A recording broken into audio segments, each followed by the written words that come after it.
if they have questions, other follow-up questions, they can ask them too, that we don't cover. Mm-hmm.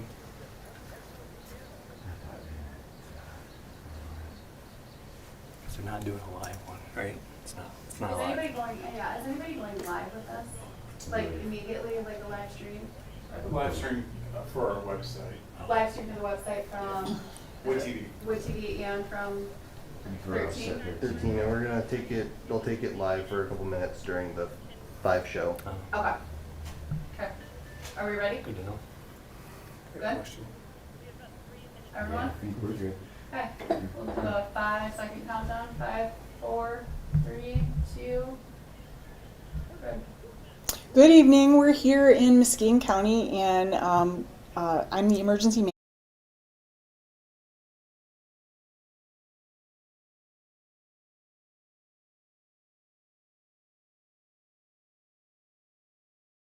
And I have Norm Capalla, the Vice President of Operations here. He's going to speak a little bit to the outage situation and restoration, and also the water event that they had today.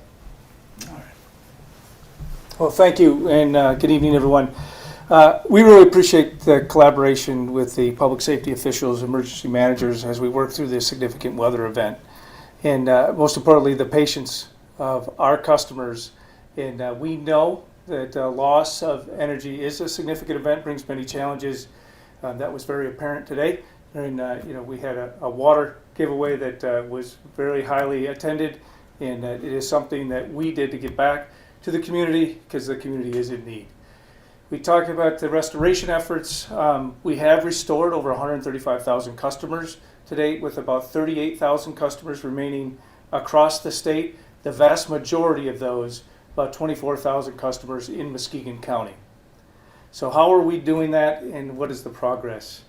We have over 250 tree crews engaged across the state, over 450 line crews engaged across the state, and that leads us to the majority of our customers will be restored by noon tomorrow on Thursday, with the hardest hit areas going into the night tomorrow night, late in the night on Thursday night.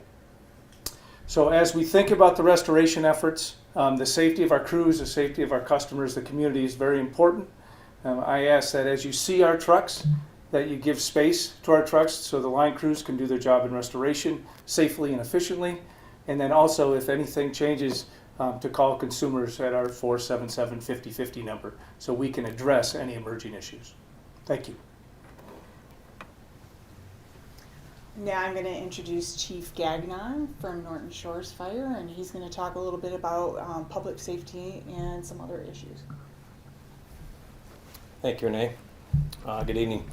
Again, I'm Bob Gagnon. I'm the fire chief for the city of Norton Shores, but I'm also the representative for all of Muskegon County fire departments in our emergency operations center here.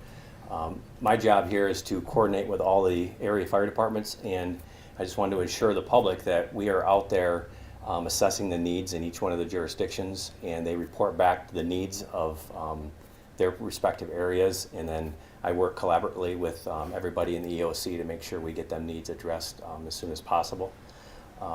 We've been focusing primarily on the roadways, getting them opened up into areas that have been previously shut down, no ingress or egress.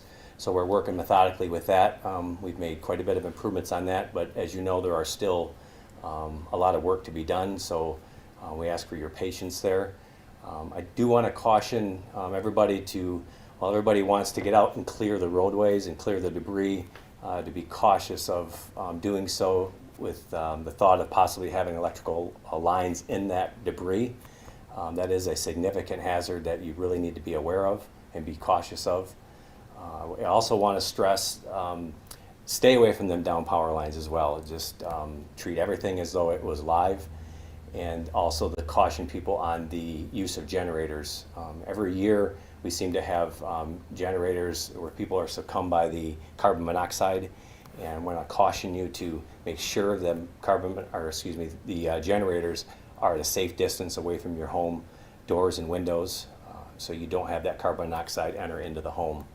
So fire crews are diligently working out into the communities, again assessing the damage, assessing what the needs are, and reporting it back to emergency management.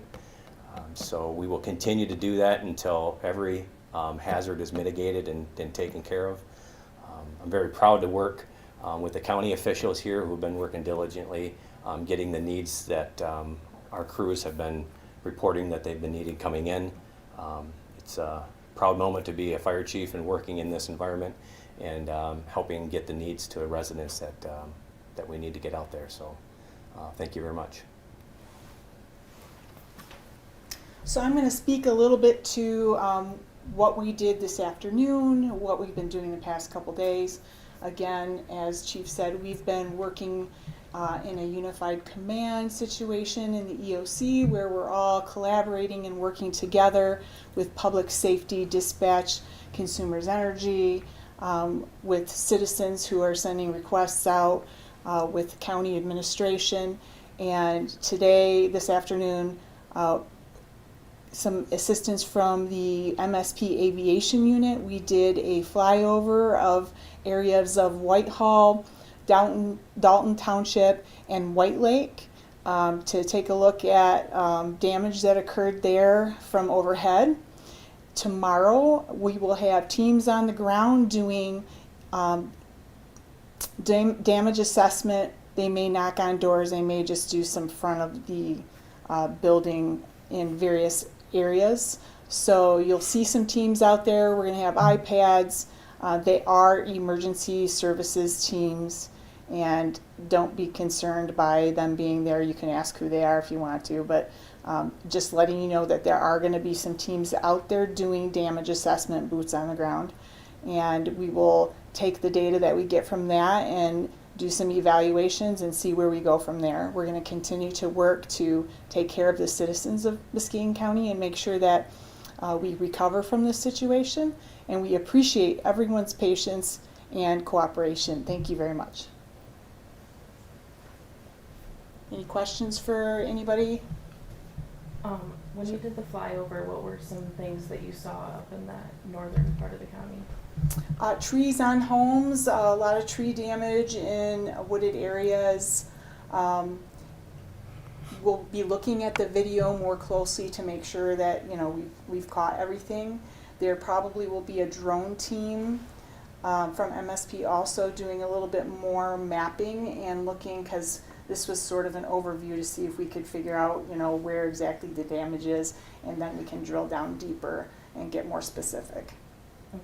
And then also on the roads, yesterday the Michigan State Police were saying that they were 50% impassable in the county. Do you know where we're at now? Is that down to a certain percentage point? Do we have an update on that? Don't have an update as far as a percentage, but I know working in the EOC throughout the day-to-day, they have making some significant strides in opening up a lot of the roadways, but I'm not able to give a percentage at this point. A question for the fire chief as well. You mentioned as a part of the EOC is helping to kind of provide the different needs that are being communicated from the different departments in the county. Are you able to specify kind of what some of those needs have been over the past 24 hours? Well, I think a lot of the needs that were coming in were the immediate needs to get consumers, crews out on live power lines where we had people trapped in their vehicles, unable to get out. So we helped to work with Consumers Energy to expedite crews out there to get that addressed. Obviously, trees on homes, we needed to get fire crews out to assess the damage and help evacuate people out of the homes. So you're, at the initial onset of a disaster like that, you're getting an influx of potentially hundreds of calls at that point on a lot of the same thing. So. And now, kind of the day after, what are some of the different needs that are being, called in now? So some of the calls that have come in now are just really, like you would ask, the timing for the power to be restored. We have had some requests for oxygen and people that have the need to make sure that they're still on oxygen, so we've been addressing that as they come in.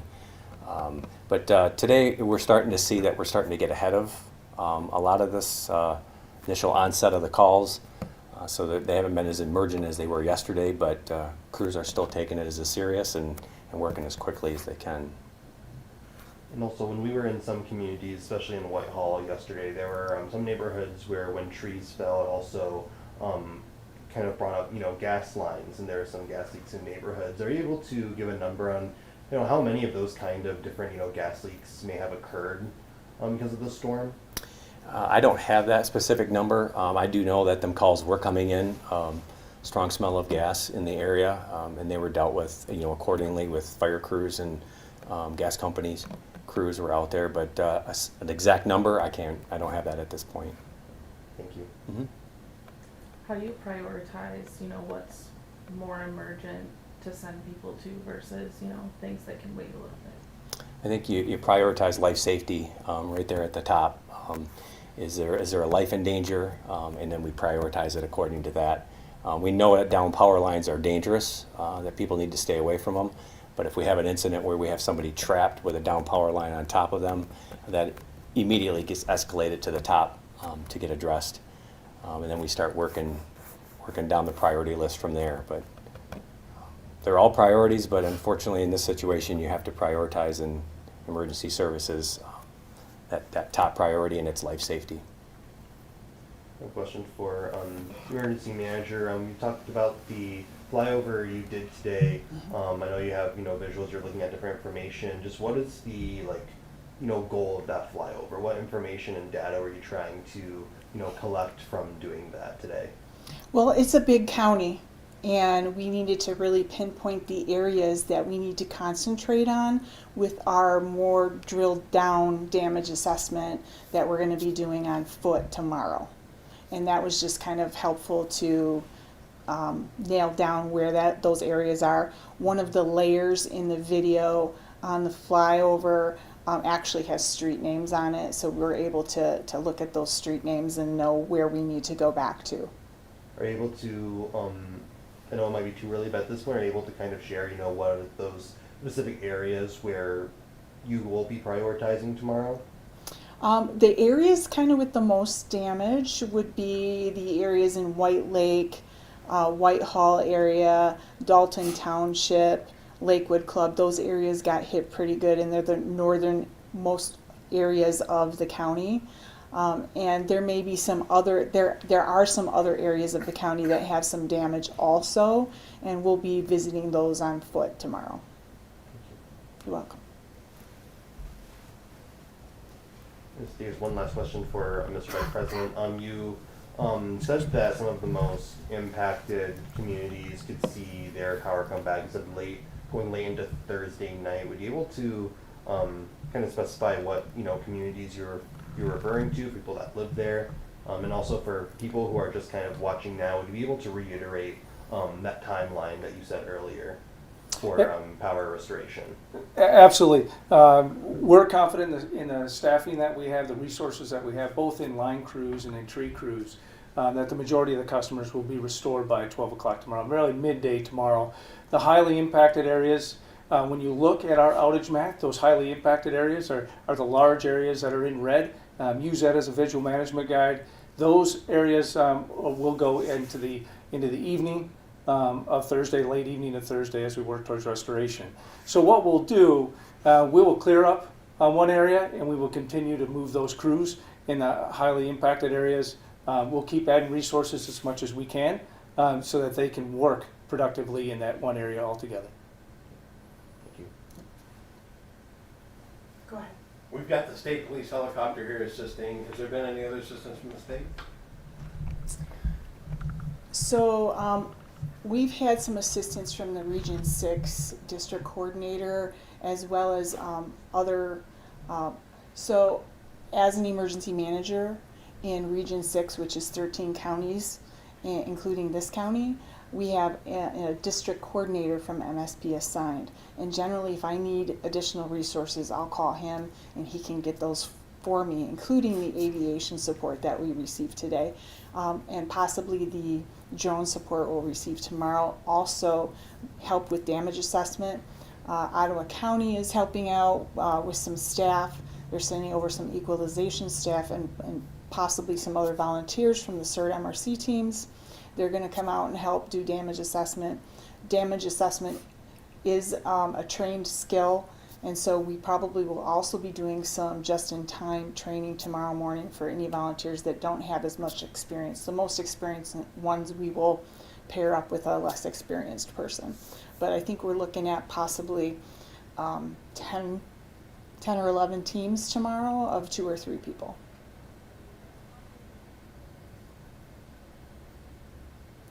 Anything else? Just Okay. thank you for all the work you guys have been doing this past couple 24 hours. Our citizens are very important to us, and we want to make sure that everybody's okay and that we can recover from this and be a more resilient community as a result.